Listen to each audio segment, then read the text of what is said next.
किस एज तक बंदा अपने आप को यंग फील करता है?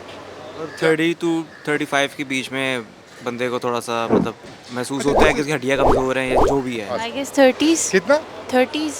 मेरे हिसाब से तो उम्र जो सी है यंग तकरीबन 35 साल तक है जी उम्र। 40 साल। 40 साल। Being a woman, I think it would be probably around 45, 46. I think 40 ही होता है, 40 में enough होता है. Being youthful might mean enjoying a warm sunny day. Being youthful might mean skiing on slopes.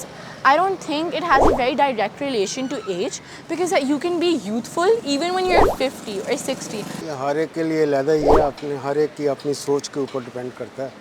मुझे तो आफ्टर 65 फील हुआ कि अब मैं बूढ़ा हो रहा हूँ, तो मैं 75 का हूँ इस वक्त। तकरीबन 35 साल की उम्र तक यंग महसूस करते हैं। आई थिंक 20 से पहले तक 22। मतलब 21 में बंदा बूढ़ा हो जाता है? बूढ़ा तो नहीं, लेकिन आपको डिफरेंस फील होना शुरू हो जाता है।